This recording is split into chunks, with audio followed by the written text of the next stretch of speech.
My name is Javaz Middleton. I'm a student here at Full Sail University Online. I'm currently enrolled in Digital Cinematography Bachelor's of Science program. And this is the evolution of light for the history of motion pictures. Now, if we're going to start with the evolution, we have to start at the beginning. And the beginning to me, the first stage to me, is the campfire. From the beginning, we listen to the stories of our elders, of our hunters, adventurers, and travelers, as we marvel at their expressive stories as they were illuminated by the fire through the night. At that time, we really didn't understand the effect of the fire affecting the stories being told, how it intensified the story. Let's move to the Romans.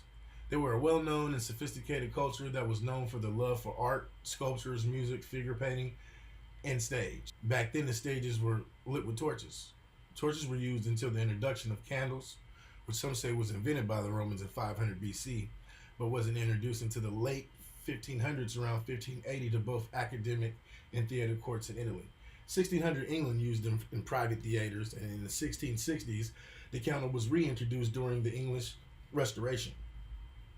The mounting positions was basically in chandeliers over both the stage and in the houses. And then around 1780, a Swiss chemist, Ami Angad, invented the oil lamp, which replaced the candle in its mounting positions. In 1816, the first gas stage lighting system was installed on Chestnut Street in Philadelphia, thanks to our man Humphrey Davy, who invented the arc lamp in 1807. Now, the first spotlight came around 1816, discovered by Thomas Drummond, which was the calcium light, also known as the Drummond light, which was known as the original limelight. It wasn't actually used in the theater until 1837. This was actually limestone heated up until it glowed.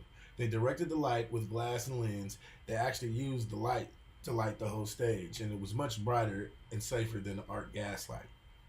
Until it was revived, arc lights were made and replaced the limestone light. Now, while all that is going on, in around 1878, inventor Joseph Wilson Swan patents the world's first incandescent lamp.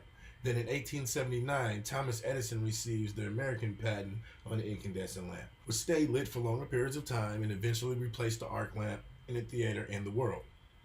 Now, with the invention of the movie camera by Thomas Edison in 1890, after the invention of Eastman Kodak camera in 1988, learning how to develop gelatin film strips, Edison took it to the next level. So, of course, he made the first films and built the first production studio, Black Maria. Now, with the studio came the new trick of controlling the light to shoot your films. So even though we had lights, Edison started off using natural light. He literally had his studio built on an oversized turntable so they could adjust the house as the sun moved across the sky. Natural light was the key light for a long time. You can really see this in silent and early black and white films and film noir. That's how they had such rich black tones.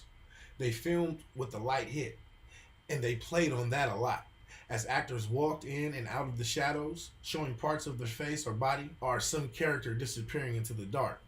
This was mostly due to natural lighting. Whether it's from the sun, through the window, from a candle, or a torch, ambient light from the natural surroundings, they all have their own effect and cast their own type of shadow. We also learned that from early painters and tried to imitate how to capture light.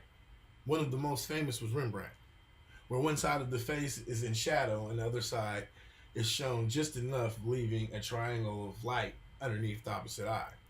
Of course, once the incandescent lamp was made, the first electric spotlight or studio lights was made in 1904 by Louis Hartmann, which is basically the birth of the stage lights we use today. We figured that we needed three-point lighting system and could be used in a couple of ways once you figure out what your key light was and how to balance the control light to a degree. We took light to a whole new level. We understood now that light also had an emotional and psychological effect on our viewer. We also learned that it also can add to the artistic effect to our films by color of lights, flashing, brightness, dimming, no lights, low lights, etc. When to use the effect, how to use the effect with foliage and backdrop music to build moods and help control emotion to connect with our viewers. We have come a long way from telling stories around the campfire, and I know we still have far to go. And we are still learning new ways to use light in film and in the world. Now we have LED, mobile, and digital lighting, etc., with power packs ready to go. Thank you for coming along on this brief journey of the evolution of light in motion pictures.